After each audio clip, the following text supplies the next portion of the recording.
Em aula anterior, falamos sobre forças de ácidos. A mesma lógica que aplicamos lá, aplicamos para a força das bases. E, portanto, podemos fazer as mesmas perguntas. Como quantificar a força de uma base? Como comparar as forças de duas bases diferentes? Quando dizemos que duas bases diferentes são fracas, estamos dizendo que as duas são semelhantemente fracas? Ou, dentre essas fracas, existe uma mais fraca do que a outra? Vamos responder essa pergunta a partir de agora. Mas também precisamos definir o que é a força de uma base. Então, a força de uma base é definida pela sua capacidade de aumentar a concentração de íons OH- no meio. Visto por outro ângulo, seria basicamente o seguinte: quanto maior a facilidade que uma base tem de liberar OH- no meio, ou de aumentar essa concentração de OH- no meio, ela será mais forte. Tá bom? Então, uma base forte, ela é basicamente aquela que tem uma ionização completa em meio aquoso. É o mesmo raciocínio do ácido. O que é um ácido forte é aquele que se ioniza completamente em meio aquoso. O que é uma base forte é aquela que se ioniza completamente em meio aquoso. Nesse caso aqui, o melhor exemplo é o NaOH, mas poderia pegar outras bases da família 1A, né, composta por metais alcalinos.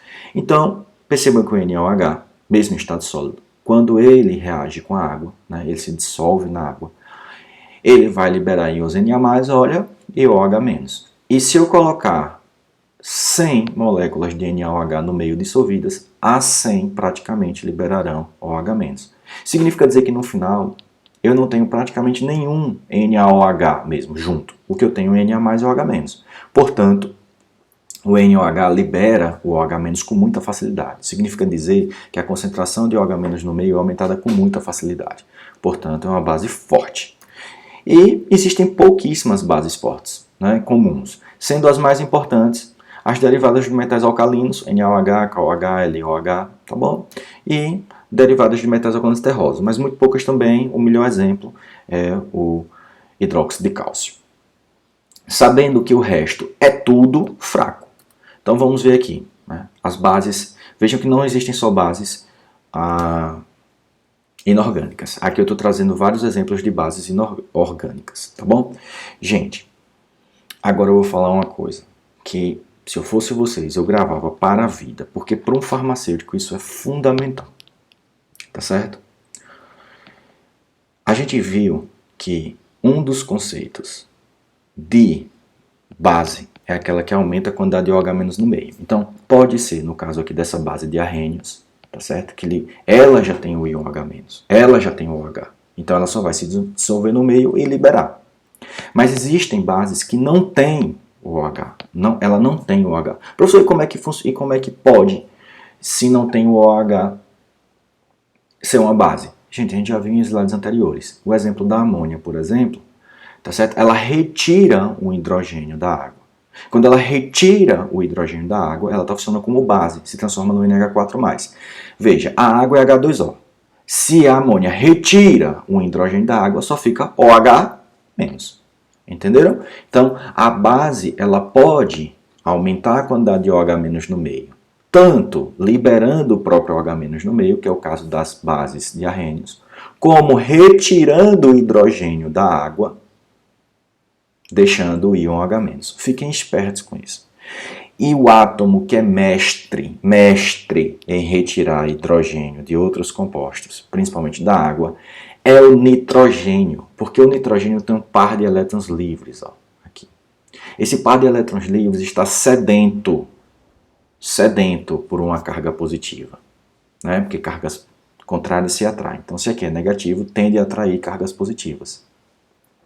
Então, atrai aqui a carga positiva, no caso, o hidrogênio da água, se transformando em NH4+, e liberando o OH- no meio. Então, atentem a isso. Substâncias orgânicas que têm nitrogênio com pares de elétrons livres tendem a funcionar como bases. É uma regra? Não. É uma tendência, mas é uma tendência fortíssima. Percebam aqui que todos os exemplos que eu trouxe, a metade deles, não é isso?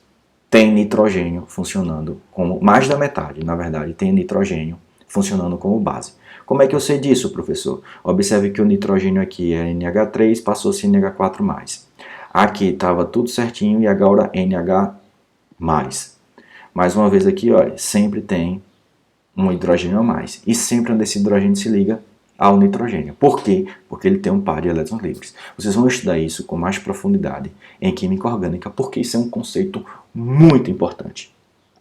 Mas por enquanto, eu acho que já vale a pena eu chamar a atenção de vocês, tá certo? Então vamos lá. A base, ela consegue aumentar a quantidade de OH- no meio de duas formas. Uma, liberando o OH- que ela já tem. É o caso das bases inorgânicas, é o caso das bases que já tem hidroxila, é o caso das bases de arrênios.